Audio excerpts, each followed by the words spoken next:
পোলা এক মায়ের খুব ভালোবাসে, দুনিয়ায় আর কিছু চায় না মায়া ছাড়া। আচ্ছা। কিন্তু মায়া পোলাডারে পছন্দ করে না। ওহো।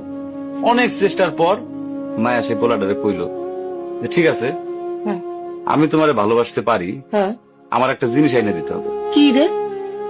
পোলাটা তখন কইল যে তোমারে পাওয়ার লিগা আমি দুনিয়ার যে কোনো জায়গা থেকে যে কোনো জিনিস এনে দিতে পারি। হ্যাঁ হ্যাঁ। মায়েরা তখন কইল তুমি তোমার মায়ের কইলজাটা আমার আইনা। কি ক- কি ক- কি কি কি- মনে হয় না?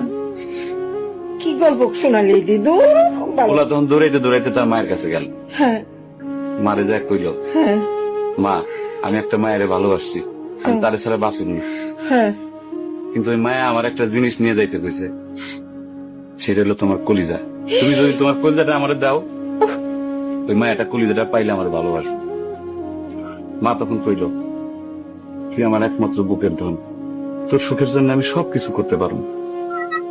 পরে মা বুকটা ফাইরা কলিজাটা বাইর করে পোলার হাতে দিল। আহারে মা।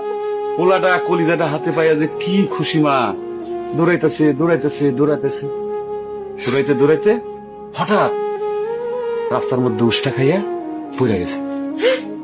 হাতের কলিজাটা হাতের থেকে সুইটা রাস্তার মধ্যে পড়ছে। তখন মায়ের কলিজাটা কইতাছে ব্যথা পাইছো বাজান?